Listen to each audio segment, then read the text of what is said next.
ہم وہی کہیں گے جو ہمارا دین ہم کو بتاتا ہے۔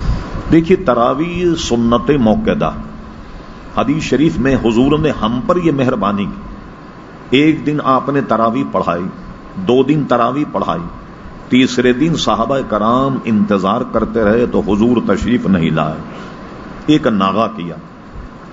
چوتھے دن جب حضور تشریف لائے تو صحابہ نے پوچھا یا رسول اللہ صلی اللہ علیہ وسلم آپ نے اسے ترک فرما دیا، یہ امت پر مہربانی۔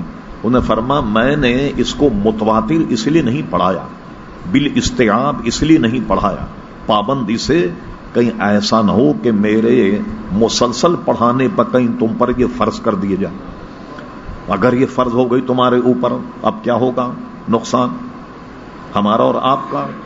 اب اگر کوئی تراویح نہ پڑھے تو سنت موقدہ کا تاریخ ہے، اس کا گناہ اور کوئی آدمی فرض اگر نہ پڑھے اس کا گناہ بہت زیادہ۔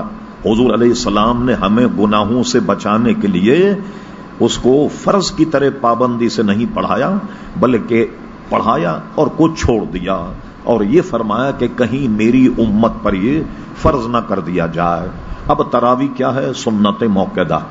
شاہ عبدالحق محدث دہلوی رحمت اللہ تعالی علیہ بر صغیر کے عظیم حنفی محدث اور دیگر علماء فرماتے ہیں یہ تراویح 20 رکعت مرد پر بھی سنت موقدہ ہے اور خواتین پر بھی سنت موقدہ، بلکہ شاہ عبدالحق محدث دہلوی نے یہ لکھا کہ اسلامی ریاست ہو، امیر المومنین ہو یا بادشاہ اسلام ہو، اور اگر بادشاہ اسلام کو یہ معلوم ہو کہ کسی قصبے نے، کسی شہر نے تراویح ترک کر دی تو بادشاہ اسلام اس سے مقاتلہ کرے گا، یہ تک فرمایا۔ تو تراویح کا پڑھنا بھی بہت ضروری۔ 1-2 اس میں جو خرابیاں پیدا ہو گئی میں آپ کو بتا دوں، بنیادی طور پر اس میں کوئی حرج نہیں، کہیں 5 روزہ تراویح، کہیں 10 روزہ ہو رہی، چلیے ٹھیک۔ ایسا بھی ہے جیسے حضرات کچھ عمرے پہ جانا چاہتے ہیں، چلیے 10 دن میں پورا قرآن مجید سن لیں، کہ ایک قرآن مجید کا سننا جو ہے وہ بھی سنت موقدہ، اور پھر اس کے بعد جہاں جائیں، کاروباری حضرات ہیں، کبھی لاہور، کبھی پشاور ہیں، کبھی کہیں، وہ کہیں بھی تراویح پڑھ لیں، ایک قرآن مجید انہوں نے گویا سن دیا، اب کہیں بھی تراویح پڑھیں تو اس میں کوئی گویا حرج نہیں۔ تو ایک قرآن کا تراویح میں سننا جو ہے وہ سنت موقدہ۔ خواتین اپنے گھر میں تراویح پڑھیں، بعض جگہ خواتین کو یہ شوق ہوا کہ جی ہم بھی تراویح پڑھیں گے، جماعتیں بھی شروع ہو گئیں کئی جگہ کراچی میں خواتین۔ ایک تو یہ کہ خواتین کی امامت ہی مکروہ تحریمی ہے، ایک بات یہ انگریزوں نے کچھ سال پہلے امریکہ میں نیو یارک میں یہ شوشہ چھوڑا، جب آپ وہاں پہنچے اخبارات دیکھے تو انہوں نے کیا کیا، ایک خاتون نے جمعہ پڑھایا، ایک خاتون نے اذان کہی، بلکہ خواتین تو تھیں اس جمعے میں، سب سے بڑی حیرت انگیز بات یہ ہے کہ مرد بھی شامل ہو گئے، جمعے کی نماز میں مرد بھی شامل ہو گئے۔ اب شرعی مسئلہ کیا ہے، خواتین کے صف اگر سامنے ہو، مرد اگر پیچھے ہو، تو خواتین کے صف کے پیچھے 10,000 بھی اگر صفیں ہوں گی تو سب کی نماز فاسد، 10,000 صفیں بھی ہوں گی تو سب کی نماز فاسد۔ یہ بات اب حرم شریف وغیرہ میں دیکھی، کوئی اس کا وہ نہیں، خواتین کھڑی ان کے پیچھے مردوں کی نماز جماعت جو ہے وہ بھی کھڑی ہوتی، وہ بھی ایک سازش۔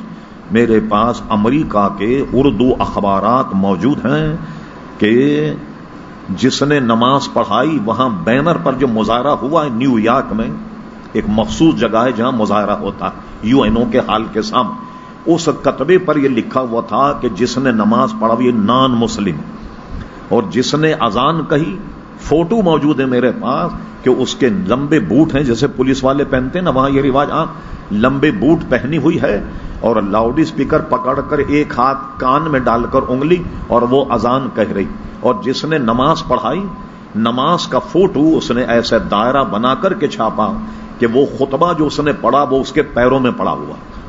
تو اس کے بعد جب مسلمانوں نے احتجاج کیا تو یہ فتنہ وہاں رک گیا۔ جب حضور علیہ السلام نے فرمایا کہ خواتین کو مسجد میں نماز پڑھنے سے بہتر ہے کہ گھر میں پڑھے، بلکہ صحن میں پڑھنے سے بہتر ہے کہ اندر والے کمرے میں پڑھے، تو حضور نے یہ کہاں ارشاد فرمایا؟ یہ بات آپ کو بہت عجیب لگے گی، حرم شریف میں بھی خاتون کا نماز پڑھنا صحیح نہیں، مسجد نبوی میں بھی خاتون کا نماز پڑھنا صحیح نہیں، وہ گھر میں پڑھے۔ کہا صاحب آپ تو اتنی بڑی رحمت سے وہ کر رہے ہیں، محروم۔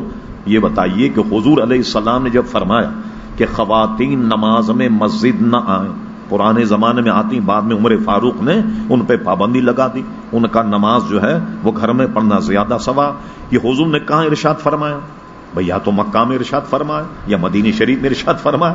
جہاں حضور نے ارشاد فرمایا جب وہاں کی مسجدوں میں نماز پڑھنا خواتین کے لیے درست نہیں، ثواب گھر میں پڑھنا، تو یہاں بھی خواتین جو ہیں وہ تراویاں پڑھ رہی ہیں تو اس سے بچا جائے۔